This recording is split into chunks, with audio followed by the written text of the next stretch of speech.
Hi, my name is Sana and welcome to SO Ignite, and in today's video I want to talk about the streaming service Disney Plus. As I said, it is a streaming service created by Walt Disney which allows you to watch all of their movies and TV shows for $5.99 a month. I think the price is actually quite affordable considering how much content Disney actually has.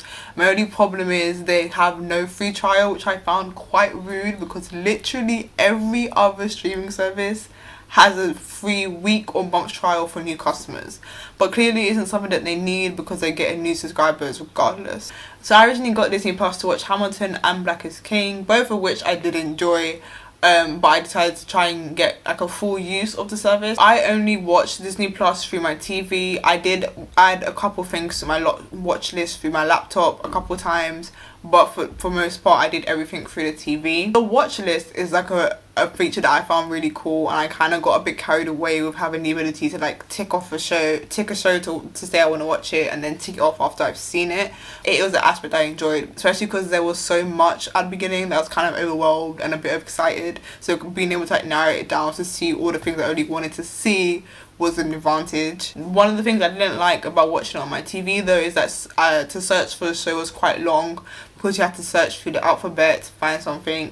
But on the benefit of that, it did kind of like, because it's only Disney stuff, the search is a bit narrow. So if I typed PE, then Peter Parker would pop up, or like if I typed Spider, Peter Parker will still pop up. I have Sky right now, and if you search for a show, if you type to find a show, it will show you shows with that title on Sky and Netflix, and I think it'll be a cool feature for Disney Plus to add on to that, just to make it easier for everybody to use. Something cool about Disney Plus is that they let you change your like icon to a Disney character.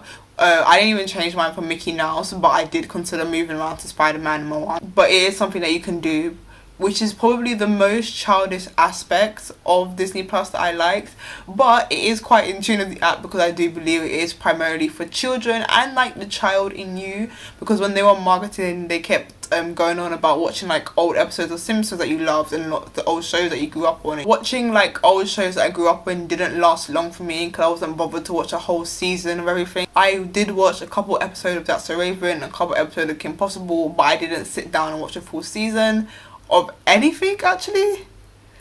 Yeah, I didn't watch a full season of anything.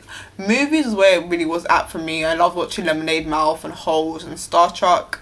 But then, as I said, I have Sky, so if I'm only watching movies, besides the Disney Channel original movies, all of the movies I watched had been or currently are on Sky for me to watch. So if my main purpose of Disney Plus is to only watch movies, then at this present moment I will be losing out because I already have access to them. It is more than likely though that Disney will remove their movies from Sky in the near or distant future because they already have plans to remove their Disney channels from Sky as more streaming services in general move to like exclusivity, like HBO having HBO Max. Now you can't watch Friends on Netflix anymore, or in America you can't. Friends is everywhere in the UK. It's on Channel 4, it's on Channel 5, it's on Comedy Central. Like, it's not going anywhere for us. With these movies, particularly the Marvel movies, there was an extras column that allowed you to see like behind the scene clips and scenes that didn't actually make it into the movie, which I found to be quite interesting because it's like having like the DVD special without the actual DVD, and it's definitely a feature for Disney super fans, especially for like the Marvel ones, because for Captain America there was so many like extra scenes. Amongst watching movies, I did take a chance to watch a couple of new shows. I did start the Avengers cartoon, which I can't... Oh, the Future Avengers, I did start that. I also started A Diary of a Future President, which is about a young 12-year-old girl called Elena who ends up becoming president of the United States, and on her first day her mum sends her diary from when she was in 6th grade, I believe. And then she reads about it, and like it's just her journey to like growing up and figuring out life and becoming the president of the United States. The first thing I noticed about the show is that the camera quality was ridiculous. They're so pristine in HD, and like if TV shows are that clear, then I don't know how high and like high quality and how much higher it can get from movies.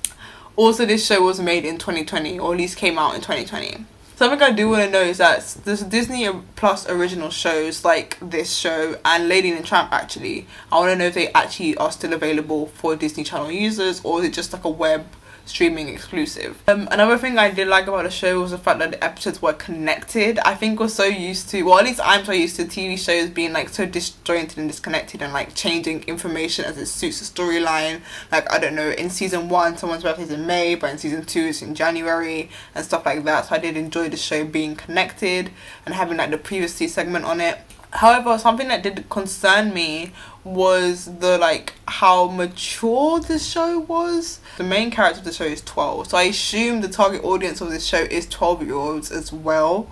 So, but some of the topics they got into were just a bit mature in my opinion. So in one bit there is her brother and his friends are in his room and they're trying to like figure out how to go to like second base with a girl, and they have their mum's bra on a pillow and they're kind of like fondling it. You don't see them fondling it, but still the idea of these boys fondling their mum's bra or bra in general, it might just be a bit much for a 12-year-old audience.